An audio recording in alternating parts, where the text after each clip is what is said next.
Je veux que chacun remette son cœur dans les mains du Seigneur ce soir et demande la présence de l'Esprit Saint pour lui parler et l'édifier par le Seigneur. Ouvre la porte de ton cœur ce soir à la parole de Dieu. Ouvre la porte de ton cœur au Saint-Esprit pour te parler, pour t'édifier, pour te rapprocher du Seigneur, pour t'équiper, afin que tu mènes le combat, le bon combat de la foi. Demande que ton cœur soit disposé à recevoir du Seigneur ce soir. Dis au Seigneur, Seigneur, selon l'alliance que j'ai faite avec toi, c'est que chaque fois que tu viens ici, tu sois transformé. Que je reçois quelque chose de nouveau. Accomplis cela ce soir. Accomplis cela dans ma vie ce soir. Je veux une transformation. Je veux grandir d'un pas. Je veux évoluer d'un pas. Au plan spirituel, au plan connaissance, au plan édification. Je veux recevoir quelque chose de nouveau de toi. Je ne veux plus continuer à être la même personne. Mais je veux grandir. Je veux être mature spirituellement.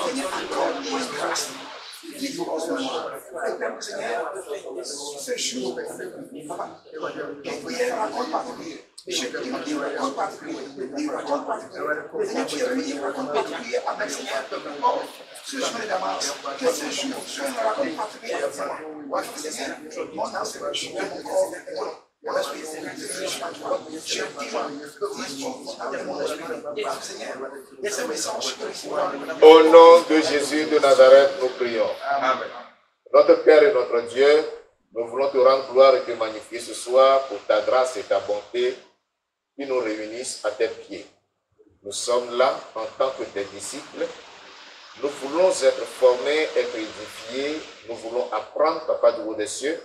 Nous voulons recevoir une transformation dans notre vie spirituelle, dans notre connaissance spirituelle et dans notre édification. C'est pourquoi, Père, je prie que tu disposes le cœur de ton peuple à recevoir de ta part. Que toi-même tu sois l'orateur. Ton serviteur s'éclipse.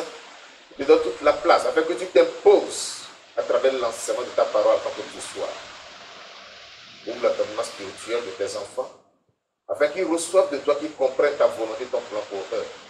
Et qu'ils marchent dans tes voies en combattant le bon combat de la foi. Je vais te dire merci parce que je crois que tu nous as exaucés. Que toute la louange et l'adoration te soient rendues pour ta fidélité. C'est dans le nom puissant de Jésus-Christ de Nazareth que nous avons prié. Amen. Amen. Amen. Donc, je souhaite que Dieu vous bénisse. Ce soir, je vous présente l'enseignement qui a pour thème combattre le bon combat. Combattre le bon combat. Et comme vous le savez, nous sommes dans l'étude du livre de Timothée, plus précisément le chapitre 1er. Ce soir, nous parlerons du verset 18 au verset 20. 1 Timothée, chapitre 1, du verset 18 au verset 20. 1 Timothée, chapitre 1, verset 18 à 20. Il est écrit: le commandement que je t'adresse, Timothée, mon enfant, selon les prophéties faites précédemment à ton sujet, c'est que d'après elles, tu combattes le bon combat, en gardant la foi et une bonne conscience. Cette conscience, quelques-uns l'ont perdue et ils ont fait naufrage par rapport à la foi. De ce homme sont Hyménée et Alexandre, que j'ai livré à Satan, afin qu'ils apprennent à ne pas blasphémer. Amen. Amen. Paul exhorte son fils spirituel Timothée à combattre le bon combat et en gardant la foi. Il s'agit de l'exhortation au combat de la foi. Et Paul précise, combat le bon combat. Ceci nous laisse comprendre qu'il existe aussi un mauvais combat, il existe aussi un faux combat, il existe aussi un combat injuste, il existe aussi un combat médiocre, il pourra aussi exister un combat sans objectif. Donc, Ceci vous fait comprendre qu'il existe plusieurs sortes de combats. Mais l'exhortation de Paul à Timothée, c'est qu'il combatte le bon combat. Et c'est à ce combat que les chrétiens sont conviés. Nous devons tous combattre le bon combat. Ce bon combat que Timothée doit combattre signifie qu'il doit rester fidèle à la parole de Dieu, en particulier aux prophéties qui ont été faites sur son ministère et sur sa présence dans la maison de Dieu, c'est-à-dire dans l'église de Jésus-Christ.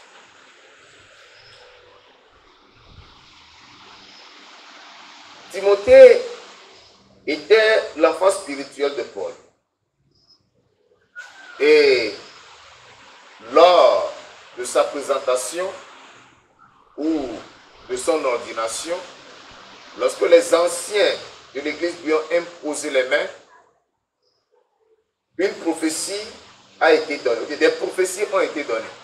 C'est pour cela que Paul, dans son exhortation, lui rappelle qu'il doit agir conformément à cette prophétie. Il dit, le commandement que je t'adresse, Timothée, mon enfant, selon les prophéties faites précédemment à ton sujet, c'est que d'après elles, conformément à ces prophéties, tu combattes le bon combat.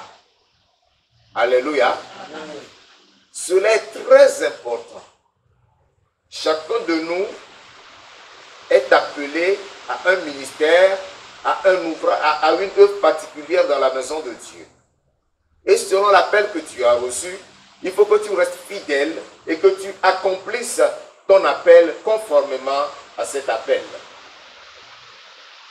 Cette préoccupation de Paul, le combat, le bon combat, est partagée dans la parole de Dieu par l'apôtre Jude aussi.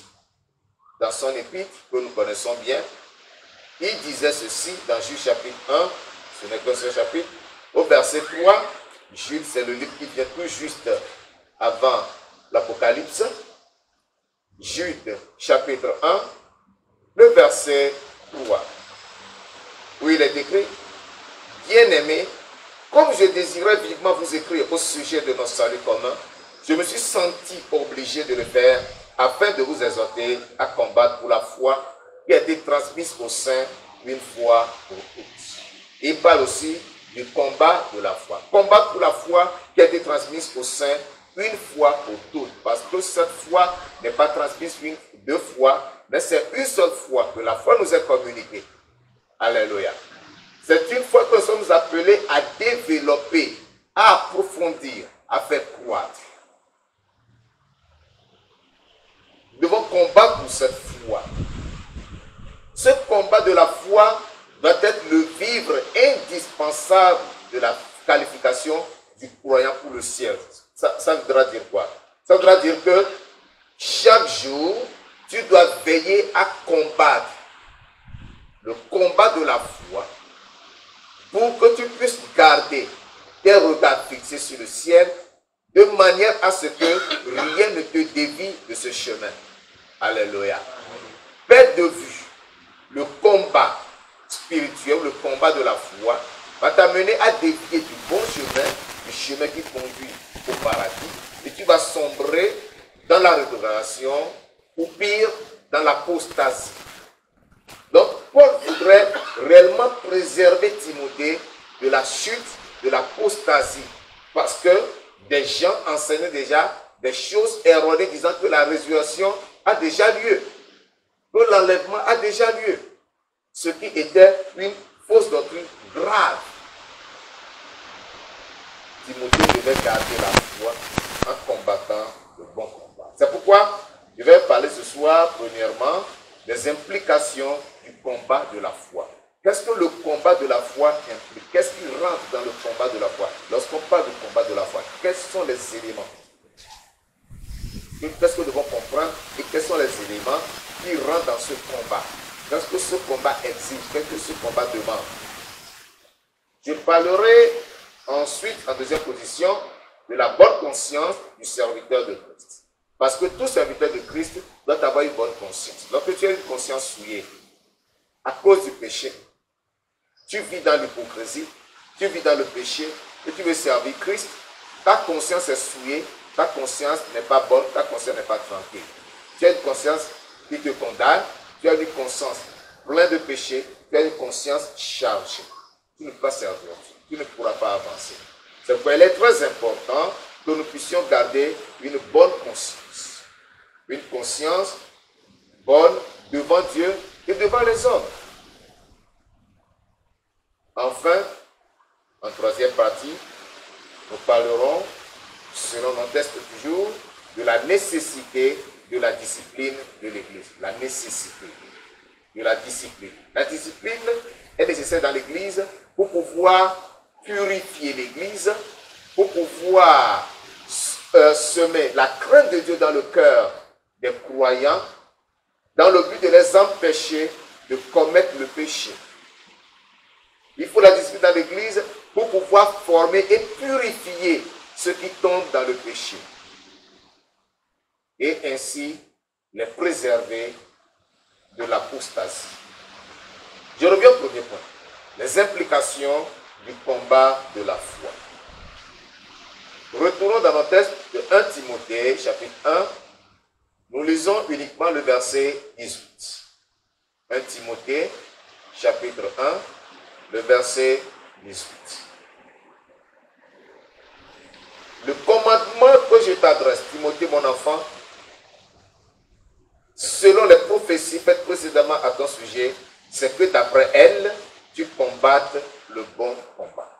Le commandement, c'est que, conformément aux prophéties faites sur Timothée précédemment, lors de son ordination, lors de l'imposition des mains des anciens de l'Église qu'il avait reçus, selon ces prophéties qui ont été faites, il faut qu'il combatte le bon combat en se conformant à ces prophéties.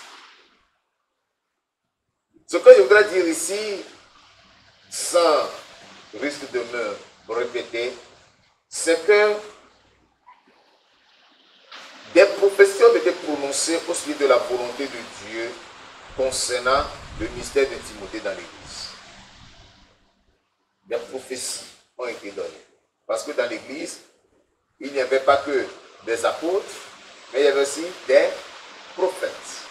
Et la plupart des apôtres étaient à la fois prophètes. Ils avaient l'esprit de prophétie. Les prophètes avaient prophétisé sur le mystère de Timothée. Et Timothée devait se conformer à ces prophéties. C'est-à-dire qu'il doit avoir ces prophéties en vue pour pouvoir se diriger dans le ministère afin d'atteindre les objectifs de ces prophéties qui ont été dites sur lui. Paul exhorte donc Timothée à rester fidèle à cette volonté révélée pour sa vie. Chacun de nous doit connaître et comprendre la volonté de Dieu révélée pour sa vie. Tu es ici, pourquoi tu es là? Il faut que tu te poses la question de savoir pourquoi tu es ici? Pourquoi suis-je ici? Pourquoi ne suis-je pas ailleurs? Pourquoi je me trouve dans cette assemblée, dans cette église? Pourquoi je me retrouve dans le mouvement d'évangélisation et d'adoration de la voie de la sainteté? Pourquoi je suis ici? Qu'est-ce que je cherche? Quel est l'objectif de ma présence ici? Bien-aimé, si tu connais ce pourquoi tu es ici, si tu connais l'objectif pour lequel tu es ici, et que tu en es réellement conscient, rien ne pourra t'enlever d'ici. Alléluia. Si tu sais que c'est le Seigneur qui t'a appelé ici, et c'est lui qui t'a établi là où tu es, dans ce que tu fais, quels que soient les problèmes que tu pourras rencontrer, que ce soit des problèmes personnels ou des problèmes avec un frère ou une soeur, ou même avec le leader, tu diras, c'est pour cela que le Seigneur m'a appelé, je resterai et je l'accomplirai. Alléluia. Si tu es conscient du but de ta présence ici, tu ne seras pas un papillon. Tu ne vas pas papillonner. Tu viens, tu te poses là, les airs ne sont jamais tranquilles, les airs se battent, tu prends l'envol encore. Tu vas te poser sur une autre fleur. Non. Tu vas rester. Tu seras ferme. Et tu accompliras l'œuvre à laquelle le Seigneur t'a appelé. Il faut que vous sachiez que aucun ministère n'est petit devant le Seigneur. Alléluia. Tu es du protocole, C'est un ministère excellent devant Dieu. Mais le problème, c'est que plusieurs pensent que ce n'est que la prédication qui est un ministère important devant Dieu. C'est faux. C'est faux. S'il n'y a pas les autres ministères, le ministère de la prédication n'aura pas sa place. Le ministère de la parole ne pourra pas réussir. On a besoin de la sécurité dans l'église. Nous avons besoin des chants dans l'église. Nous avons besoin des souvenirs dans l'église. Nous avons besoin des leaders d'enfants dans l'église. Celui qui prêche ne peut pas à lui seul faire pour cela. Donc là où tu es, même si c'est le ministère de nettoyage, tu viens nettoyer l'église, tu viens balayer l'église, arranger les chaises, mais essuyer tout, mettre tout en l'état, c'est un ministère important aux yeux de Dieu. Donc il ne faut jamais privilégier un ministère au détriment d'un autre. Tous les ministères s'équivalent, tous les ministères sont au même niveau devant Dieu. Alléluia. Amen. C'est pourquoi tu ne dois pas dire, mais pourquoi moi on m'a placé ici et l'autre on a placé là-bas? Non. Là où on t'a placé, c'est là qui te convient, c'est là où tu pourras exceller. Et tu dois aimer là où tu es et exercer ce ministère avec joie. Alléluia. Amen. Cela est très important pour que nous le sachions. Donc, Timothée était un pasteur. Il était aussi évêque de l'église. Et il devait rester fidèle à la véritable foi apostolique. La foi apostolique. La foi des apôtres. Cette foi, nous devons aussi la posséder et y rester fidèles. C'est cette foi des apôtres qui les a amenés à combattre les fausses doctrines, les faux enseignements qui s'infiltraient dans l'église. Et donc Timothée était exhorté à lutter contre les fausses doctrines. Ceux qui disaient que non, il faut mieux connaître Dieu avant de le servir, ou bien la résurrection a déjà eu lieu, l'enlèvement s'est déjà produit, déjà enseigne des choses bizarres, que sans la circoncision, vous ne pourrez pas être sauvés. Ouais, toutes ces fausses doctrines, il faudrait que les apôtres tiennent ferme pour pouvoir les combattre. À l'époque, il y avait des écrits, mais les écrits n'étaient pas aussi abondants comme nous en avons aujourd'hui. C'était des parchemins qu'on trouvait où seulement? Dans le temple ou dans la synagogue. Tout le monde n'en disposait pas comme aujourd'hui, chacun a sa Bible. Donc les apôtres seuls avaient ce privilège de s'édifier en lisant les écrits des anciens prophètes, de Moïse, etc., pour s'en inspirer. Aujourd'hui, nous avons les écrits des apôtres, notamment l'évangile paulinien. On dit les écrits de Paul qui nous édifient énormément. Nous avons les écrits des autres qui nous édifient. Mais est-ce que nous prenons garde à ce que nous lisons dans tous ces livres-là? Nous devons prendre garde et les observer, les mettre en pratique et les enseigner fidèlement à d'autres personnes aussi. C'est ainsi que nous devons combattre le bon combat de la foi en tant que des soldats de Jésus-Christ. N'oubliez pas ça. Nous sommes des soldats de Jésus-Christ. Quand on parle de combat, c'est qu'il y a des soldats. Il n'y a pas de combat sans soldat. Alléluia. Tu es un soldat de Jésus-Christ. De Timothée, chapitre 2, verset 3 à 5. De Timothée, chapitre 2, verset 3 à 5. Dit, souffre avec moi comme un bon soldat de Jésus-Christ. Il n'est pas de soldat qui s'embarrasse des affaires de la vie s'il veut plaire à celui qui l'a enrôlé. Et la tête n'est pas couronnée s'il n'a pas combattu suivant les règles. Alléluia. Tu es soldat, si tu veux plaire à celui qui t'a enrôlé, il faut que tu saches que ce n'est pas moi qui t'ai enrôlé.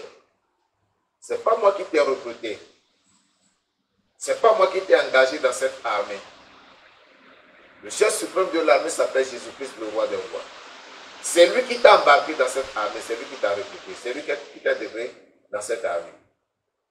Et si tu veux lui plaire, tu ne dois pas t'embarrasser des affaires de la vie. C'est-à-dire, tu dois connaître ta position, savoir qui tu es et savoir te définir par rapport au monde qui t'entoure. Tu dois rechercher plutôt à mener une vie qui soit agréable au Maître Jésus-Christ. Et rester fidèle à ce monde. Cela voudra dire quoi? Il te faut un sacrifice de soi. C'est pour cela qu'il dit que il n'est pas de soldat qui s'embarrasse des affaires de la vie s'il veut plaire à son maître. Cela exige un sacrifice de soi. Tu dois te sacrifier. Beaucoup de choses à sacrifier. Tu dois sacrifier ton sommeil, te lever au milieu de la nuit, prier, te lever très tôt, prier, rester tard dans la nuit pour prier. Tu dois visiter les frères, tu dois évangéliser. C'est le temps que tu sacrifies. Tu dois sacrifier ton énergie. Tu dois accepter de dépenser. Sacrifier tes finances pour la cause de l'évangile, pour l'avancement de l'évangile, pour soutenir l'œuvre de Dieu, pour soutenir les projets de l'Église. C'est le sacrifice. C'est à cela que tu es appelé. À l'heure où nous sommes ici, tu es fatigué, certes. Les autres se reposent chez eux. Mais toi, tu es obligé d'être là. C'est un sacrifice. Donc, tu ne peux pas t'intéresser aux affaires de la vie si tu veux plaire à ce maître qui t'appelle. Peut-être, à la fin, je vais te dire, toi, viens demain pour une séance. Tu dois venir parce que tu es dans l'armée. En tant que soldat, tu ne dois pas avoir des excuses à là-bas. Comme le chef de l'État devait passer inaugurer une structure que les armées ont construite en face de mon lieu de travail, on a positionné des militaires sur les toits environnants. Il y en avait même sur le balcon de nos salles de stade.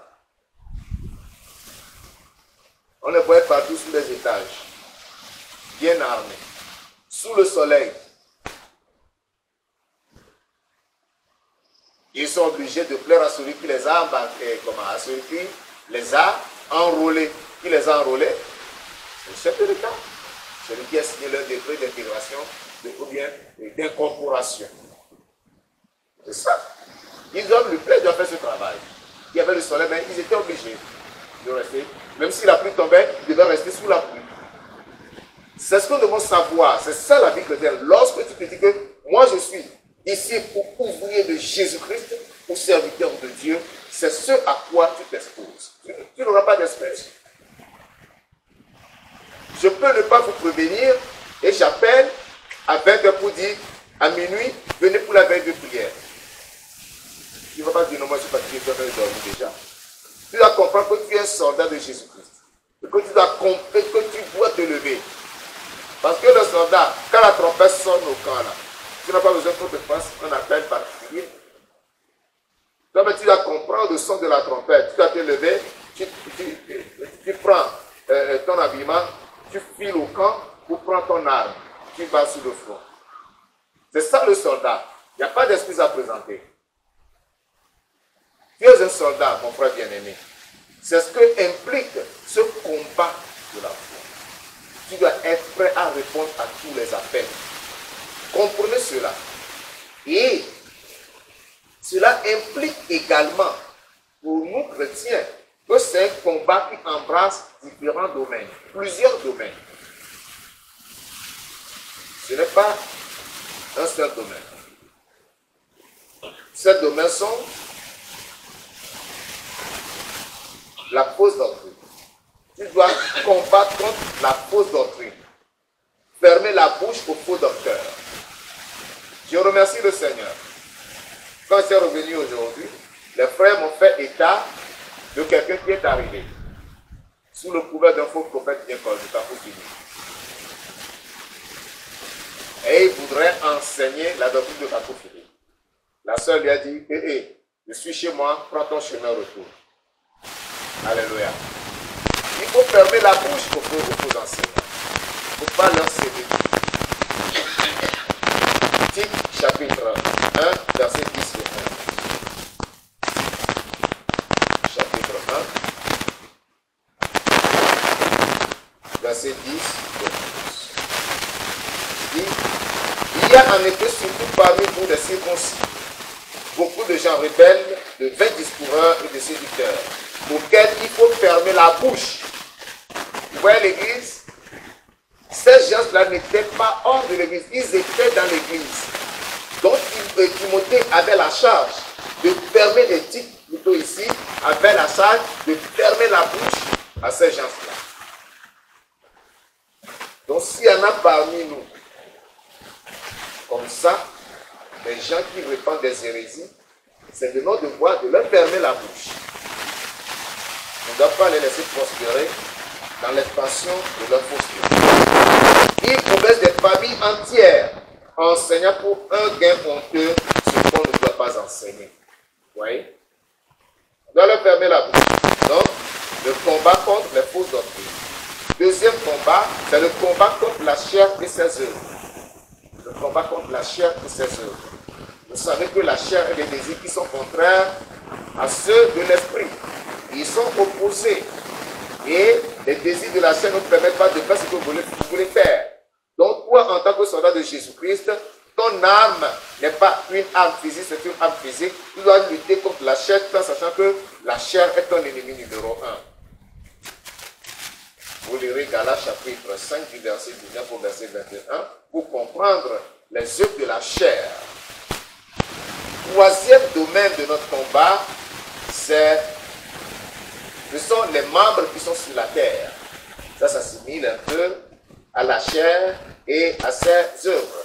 Mais lisons Colossiens chapitre 3, le verset 5.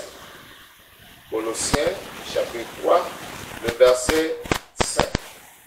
Il dit: faites donc mourir les membres qui sont sur la terre, l'impudicité, l'impureté, les passions, les mauvais désirs et la cupidité qui est une idolâtrie. Voilà les membres qui sont sur la terre que nous devons faire mourir. C'est un combat, c'est une lutte. Tu ne dois pas permettre à ces membres-là de prendre place en toi. Tu dois les combattre dans ta vie personnelle et dans la vie des membres que tu diriges. Quatrième domaine de notre combat, c'est le monde et tout son système. Jésus-Christ nous a dit que nous sommes dans le monde, que le Père nous préserve du monde, que le Père nous préserve du mal dans le monde. Ce qui voudra dire que nous sommes dans le monde, mais nous n'appartenons pas au monde, donc nous sommes appelés à combattre le monde et tout son système. Alléluia. C'est très important. La fausseté du monde, le mensonge du monde, la corruption du monde, les séductions du monde, tu es appelé à le combattre. L'élément suivant, l'autre domaine suivant, le combat, c'est le combat contre les faux frères. Les faux frères. Les faux frères. Les frères hypocrites. Les frères qui te donnent l'impression qu'ils sont avec nous alors qu'ils ne sont pas avec nous. Ils sont des antichrists qui combattent la doctrine de Christ, enseignant de la fausseté, séduisant les sœurs pour les souiller et pour les disqualifier de la course. Il faut combattre ces personnes. Paul en a été victime. 1 Corinthiens chapitre 11.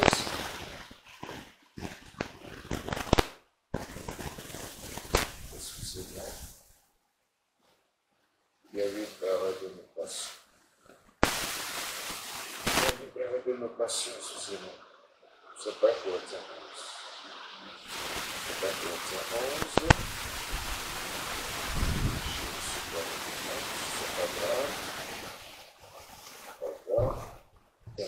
Chapitre 11 plutôt, le verset 26. 2 Corinthiens 11, le verset 26.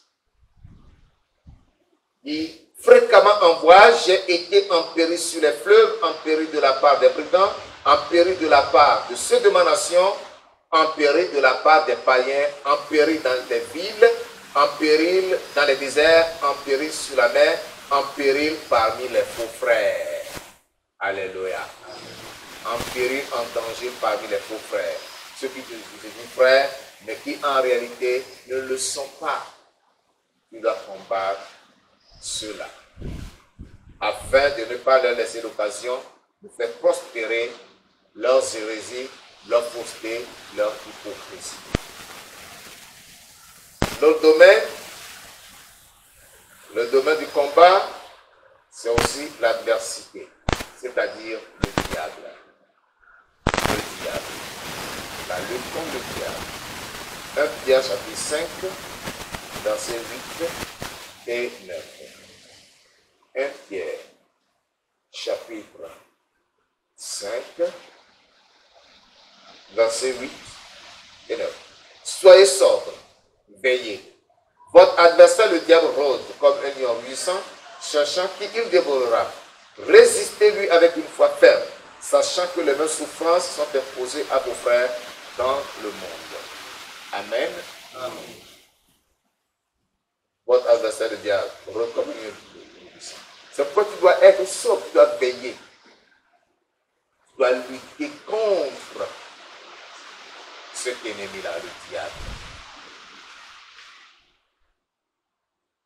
L'autre et le dernier, c'est le moi.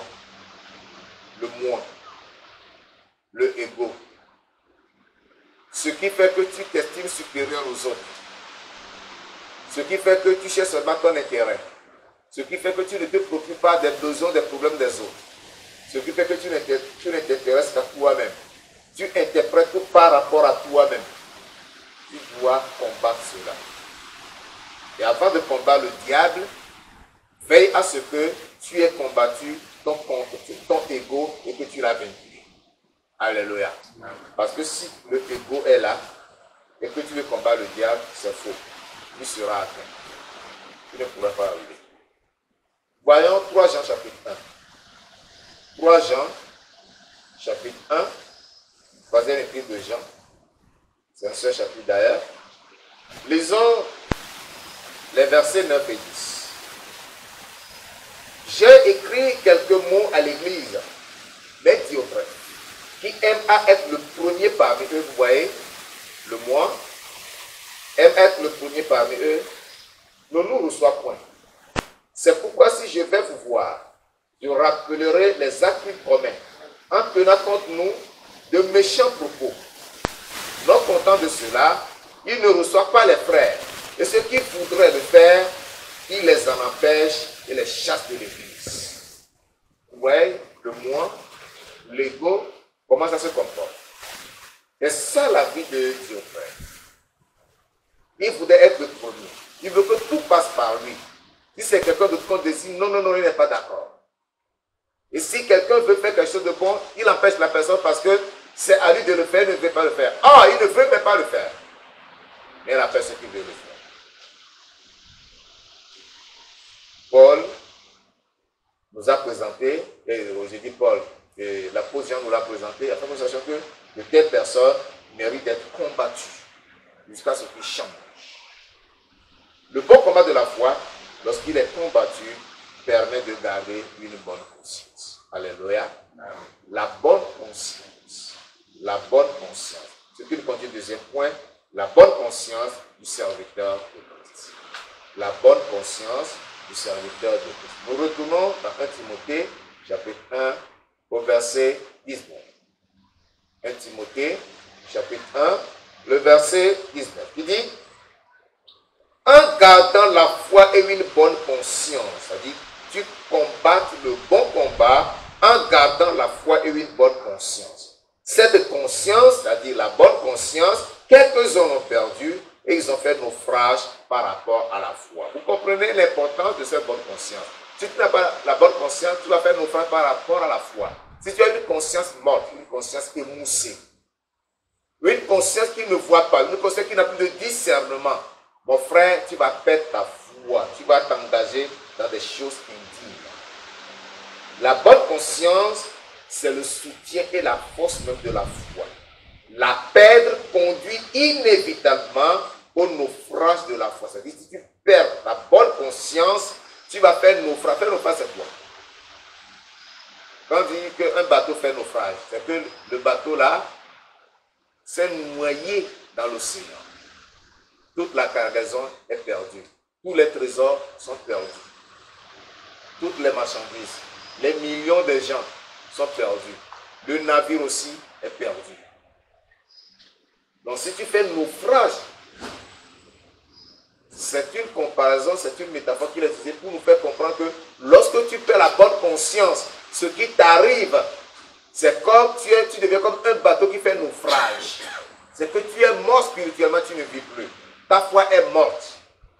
Et quand la foi est morte, tu n'es plus bon à rien. Donc le naufrage de la foi, c'est ce qu'on appelle, ce que la Bible appelle l'apostasie. tu as apostasié, tu deviens insensible à la parole de Dieu, tu deviens insensible au Saint-Esprit, et toi, tu ne reçois plus la parole de Dieu, tu ne reçois plus aucune révélation, tu n'as plus aucune conscience de l'éternité, tu vis comme bon te semble. Autrement dit, ta conscience est déjà marquée au fer. Et toi, mais tu es conscient que tu es destiné à l'enfer. Tout ce que tu pourras faire, c'est d'amener les autres à te suivre sur le chemin de la perdition. Et c'est dangereux. Si tu arrives à ce point de non-retour, c'est dangereux. Nous n'avons pas la conscience de payer. C'est pourquoi Paul a plusieurs fois averti Timothée. Parce que parvenir au point de l'apostasie est très dangereux. 1 Timothée chapitre 4, verset 1 à 5. 1 Timothée 4, verset 1 à 5. Il dit, car tous... 1 Timothée 4, verset 1, autant pour moi. Mais l'Esprit dit expressément que dans les derniers temps, quelques-uns abandonneront la foi pour s'attacher à des esprits séducteurs et à des doctrines de démons. Voilà les apostats. Ils vont abandonner quoi? La foi pour s'attacher à des esprits séducteurs, à des esprits menteurs, à des esprits faux. Ils seront séduits parce qu'ils se sont attachés à des esprits séducteurs. C'est pour cela que Paul a averti Timothée. Et cela est très important pour nous aussi aujourd'hui, que nous vivons la même époque où il y a encore la fausseté et la séduction des esprits maléfiques. À nous de reconnaître la vérité biblique, la vérité apostolique et rester fondé sur cette vérité.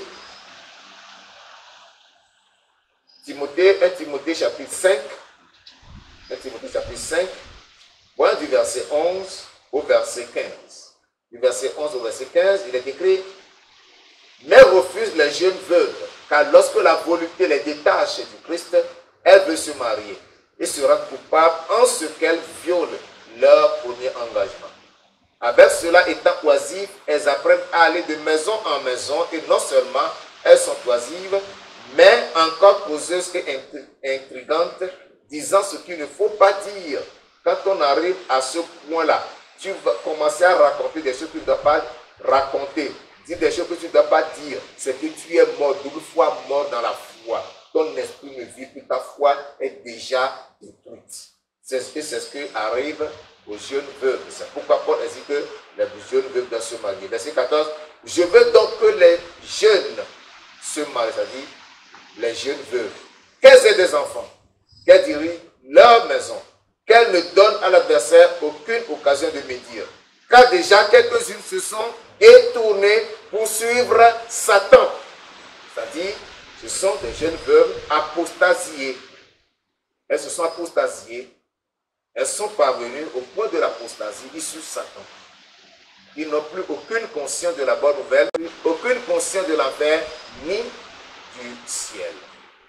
L'apostasie te fait perdre la conscience chrétienne.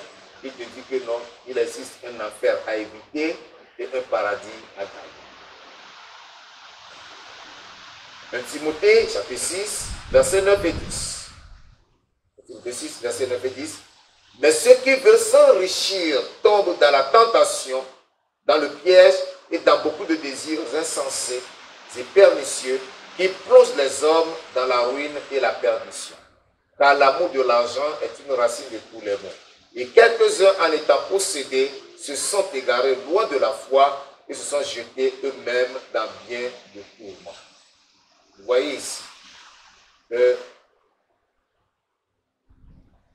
le fait de chercher à s'enrichir coûte que coûte à tout prix conduit aussi à l'apostasie. Tu peux te détourner de la foi. C'est pour cela que Paul a tenu à avertir Timothée de façon solennelle à se méfier des richesses. L'argent, nous en avons besoin. L'argent répond à tous nos besoins. Mais jurer par l'argent est dangereux. Tout défini par rapport à l'argent ou à la richesse est dangereux. Le Seigneur nous bénira au nom de Jésus. Amen. Nous comprenons qu'il est très facile de se détourner de la voie du salut si l'on manque de développer une bonne conscience. Tu dois chaque jour éveiller ta conscience et la développer. C'est pourquoi les leaders d'église doivent être attentifs au comportement de leurs collaborateurs, afin d'éveiller leur conscience et de réprimer ceux qui s'éloignent de la voie pieuse. C'est très important. Parce que quelqu'un dit travail, argent, je dois, il faut. Il faut le rappeler alors. Vous devez travailler, avoir de l'argent, mais si toute votre pensée, c'est l'argent, vous rêvez même, c'est l'argent. Et quand vous êtes à l'église, on dit gloire à Dieu. Au lieu de dire à l'église, tu vas dire 10 000 francs. Parce que tu es en train de penser seulement à l'argent. Gloire à Dieu, 50 000 francs. Parce que tu fais tes calculs, tu es arrivé à 50 000 francs. Vous voyez, non? C'est dangereux. On dit, prions. Prions pour la sanctification. Oh Seigneur, l'argent. Quel est le rapport de la sanctification et l'argent? Nous devons faire très attention. Le Seigneur nous aidera au nom de Jésus. Nous allons terminer par la nécessité de la discipline de l'Église. Parce que Paul en a fait mention dans le verset 20 de 1 Timothée chapitre 1. 1 Timothée chapitre 1, le verset 20. De ceux 9 sont Hyménée et Alexandre que j'ai livrés à Satan afin qu'ils apprennent à ne pas blasphémer. Donc Hyménée et Alexandre étaient de ceux-là qui enseignaient que la résurrection a déjà eu lieu.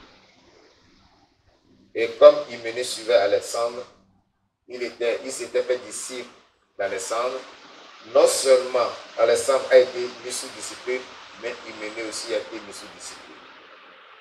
Livré à Satan. Nous devons comprendre à ce niveau que aucun effort ne doit être ménagé pour discipliner ceux qui s'égarent dans le but de les ramener au salut. Si quelqu'un s'égare, on doit le discipliner. On le fait venir devant l'assemblée, on dit, voilà, le frère a fait ça, il a fait ça. À partir d'aujourd'hui, il ne peut plus continuer sa fonction de surveillant, de protocole, de chant, de ceci ou de cela. Et on le met derrière pour qu'il prenne conscience qu'il est allé trop loin et qu'il faut revenir au Seigneur. 2 Timothée chapitre 2, versets 16 à 18. 2 Timothée chapitre 2, versets 16 à 18. Évite les discours vains et profanes, car ceux qui les tiennent avanceront toujours plus dans l'impiété, et leur parole rongera comme la gangrène. De ceux noms sont Hyménée et Philette, qui se sont détournés de la vérité, disant que la résurrection est déjà arrivée, et qui renversent la foi de quelques-uns. Vous voyez, non? Il y a qui disent que la résurrection est déjà arrivée. Ils détournent plusieurs de la vérité. Donc ceux-là devaient être disciplinés, devaient être livrés à Satan. Nous devons savoir que notre salut, le salut et notre union avec le corps de Christ, c'est-à-dire avec l'Église, nous protège de la puissance de Satan. Lorsque tu gardes ton salut et tu gardes ta communion avec l'Église, tu es protégé contre les attaques de Satan. Mais lorsque tu t'isoles de cette communion et tu fais mélange sur ton salut, tu es exposé à Satan. De la même manière, lorsque toi, par ton comportement, tu te fais livrer à Satan, il va t'attaquer et te détruire. À moins que tu prennes conscience, tu te dises non, je dois me lever, je dois quitter là où j'étais avant d'être discipliné, avant d'être livré à Satan, je dois retourner à mon premier amour, tu seras sauvé. C'est pourquoi nous devons éviter de poser des actes qui doivent exiger que nous soyons mis sous discipline. Tu dois éviter le péché de peur d'être livré à Satan. Ceux-là que Paul dit qu'il a livré à Satan, leur chance de revenir à Christ était très infime. C'est une discipline sévère, des gens qui détruisent la foi des gens. Et l'apôtre dit, je te livre à Satan. Attention, c'est dangereux. Il faut éviter de poser des actes en tant qu'ouvrier dans la maison de Dieu, en tant que serviteur de Dieu, qui exige que vous soyez non seulement discipliné, mais expulsé de l'Église. Parce que l'acte d'Alexandre et d'Hyménée sont des actes hautement dangereux qui exigeaient qu'ils soient expulsés, chassés de l'Église. Donc leur discipline, ce n'est pas une simple discipline, mais c'est l'expulsion de l'Église. Et lorsqu'on t'expulse de l'Église, c'est que tu es exposé à toutes les attaques de Satan. Vous avez vu comment Satan a attaqué Job? Job n'avait pas commis de péché. C'était Dieu qui voulait le prouver. C'est pourquoi Dieu avait interdit à Satan de toucher à son âme. Sinon, la manière dont il avait attaqué, il devait finir avec lui. Mais toi, lorsque tu poses des actes qui exigent que tu sois expulsé de l'église et que tu es expulsé, c'est que tu t'exposes aux attaques destructrices de Satan. Alléluia. Nous devons avoir peur de la discipline. Et l'écoute. 1 Corinthiens 5, verset 6. 1 Corinthiens 5, le verset 5. 1 Corinthiens 5, le verset 5. 1 Corinthiens 5, verset 5. Je voudrais lire ça à partir du verset 3 pour une bonne compréhension. Ou bien, on prend même à partir du verset 1 pour que vous compreniez bien. On entend généralement dire qu'il y a parmi vous de l'impudicité. Et une impudicité telle qu'elle ne se rencontre pas même chez les païens. C'est au point que l'un de vous a la femme de son père. Ce qui ne se fait même pas dans le monde.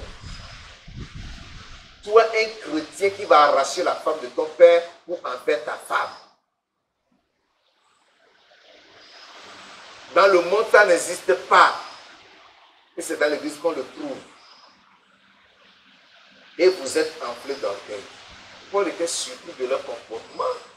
Personne n'a levé le petit pour dire non, petit, ce que tu fais là, c'est dangereux. C'est mauvais, ça ne se fait pas. La femme de ton père, c'est ta mère. Personne n'a osé le réprimander. Ils étaient tous là contents de lui. Et vous êtes enflés d'orgueil. Et vous n'avez pas été plutôt dans l'affliction, afin que celui qui a commis cet acte fût ôté du milieu de vous. Fût ôté, c'est-à-dire qu'il soit expulsé. Vous n'avez rien fait pour l'expulser, mais vous l'avez gardé parmi vous. Vous riez avec lui, vous mangez avec lui, et vous continuez de l'appeler frère. Quelqu'un qui n'a plus le mérite de frère, vous l'appelez encore frère.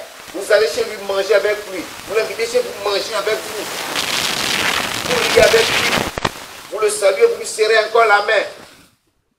Et vous l'appelez frère. Pour moi, absent de corps, mais présent d'esprit, j'ai déjà jugé comme si j'étais présent. Celui qui a commis un tel acte. Au nom du Seigneur Jésus, vous et mon esprit étant assemblés avec la puissance de notre Seigneur Jésus. Vous voyez toutes les invocations que l'apôtre fait là. Toutes ces invocations doivent faire trembler. Que tel homme soit livré à Satan pour la destruction de la chair, afin que l'esprit soit sauvé au jour du Seigneur Jésus. L'histoire universelle. Pour que la chair soit détruite, qu'il soit bien molesté par le diable, pour que son âme soit sauvée au jour du Seigneur Jésus. Donc la discipline, ce n'est pas pour vous détruire, ce n'est pas pour vous faire du mal, mais c'est pour permettre que le péché qui est en vous meure. La chair la meurt pour que votre âme soit sauvée. Mais, je vous dis qu'il est mieux d'éviter de poser des actes qui puissent conduire à la discipline. Il dit, au nom du Seigneur Jésus, vous et mon esprit étant assemblés, communion d'esprit, avec la puissance de notre Seigneur Jésus. Vous voyez, cette communion-là, qu'un tel homme soit livré à Satan pour la destruction de la chair, afin que l'esprit soit sauvé au jour du Seigneur Jésus. la discipline. La discipline de l'Église, comme je le disais, ce n'est pas pour nuire à la personne, mais elle a un but, c'est d'amener le fautif à la repentance, à la vraie foi et au salut en Jésus-Christ. Alléluia. C'est pour cela que la discipline existe dans l'Église. C'est pour cela qu'il faut discipliner celui qui commet des actes contraires à la foi. Hébreux 12, le verset 10. Hébreux 12, le verset 10 dit: nos pères nous châtiaient pour peu de jours, comme ils le trouvaient bon. Mais Dieu nous châtie pour notre bien, afin que nous participions à sa sainteté. La discipline, selon la Bible, s'appelle aussi le châtiment. Et c'est Dieu qui nous châtie pour notre bien. Selon Hébreux 12, le verset 10. C'est pour que nous puissions toujours participer à la sainteté, que la discipline de Dieu vienne pour une faute commise. Toute acte discipline dans l'Église doit viser à fortifier, à purifier, à former, à corriger et à perfectionner le coupable. Alléluia. La discipline dans l'Église doit viser à faire quoi? 1. À fortifier le coupable. 2. À faire quoi? À purifier le coupable. 3. À former le coupable. 4. À corriger le coupable. 5. À perfectionner le coupable. C'est ça l'objectif ou le but de la discipline dans l'Église. Donc la discipline, c'est une bonne chose. C'est pour nous faire du bien. C'est pour nous former, c'est pour nous fortifier, c'est pour nous purifier, c'est pour nous former, c'est pour nous corriger, c'est pour nous perfectionner. C'est pourquoi il y a la discipline dans l'Église. Un frère qui se comporte mal, il doit se faire discipliner. On doit le discipliner. S'il refuse qu'il part à cause de la discipline, mais il va subir les conséquences dehors. Le mieux, c'est de rester et supporter la discipline jusqu'à la fin. Je vais terminer par ici en disant ceci. Que Paul fut un vaillant soldat de Jésus-Christ. Et il a combattu le bon combat de la foi. Il nous sert aujourd'hui d'un exemple à suivre. Le cas de Paul, dans le combat de la foi, nous devons imiter cet homme dans son combat de la foi. Ce n'est pas pour rien qu'il nous dira dans 1 Corinthiens chapitre 11 au verset 1, soyez mes imitateurs comme je le suis moi-même de Christ. Alléluia. Soyez tous mes imitateurs comme je le suis moi-même de Christ. Nous allons lire dans 2 Timothée chapitre 4, versets 7 et 8 pour terminer. 2 Timothée chapitre 4, versets 7 et 8. J'ai combattu le bon combat. J'ai achevé la course. J'ai gardé la foi. Désormais, la couronne de justice m'est réservée. Le Seigneur, le juste juge, me la donnera dans ce jour-là, et non seulement à moi, mais encore à tous ceux qui auront aimé son avènement. Amen. Paul dit avec conviction qu'il a combattu le bon combat de la foi, qu'il a achevé la course. Il a gardé la foi. Jusqu'à l'âge de vieillesse, il a gardé la foi. Depuis le jour, il a été appelé. Et toi, garderas-tu la foi jusqu'à la fin? Ou quelque chose d'autre pourra te retirer, pourra te soutirer de l'Église? Y a-t-il quelque chose qui pourra t'éloigner de la communion fraternelle dont nous jouissons aujourd'hui, de la communion avec le Saint-Esprit, de la communion avec Christ, de la communion du corps de Christ? Paul dit, j'ai combattu le bon combat, j'ai gardé la foi, j'ai achevé la course. Qu'en est-il de toi? Ou qu'en sera-t-il de toi? Ou bien aujourd'hui nous te voyons frère, mais demain, quand nous te voyons, nous n'aurons plus le courage la fois de t'appeler frère. On t'appellera plutôt monsieur ou madame ou mademoiselle. Parce que tu as perdu la foi, tu as fait une offense par rapport à toi. C'est pourquoi chacun de nous va parler maintenant.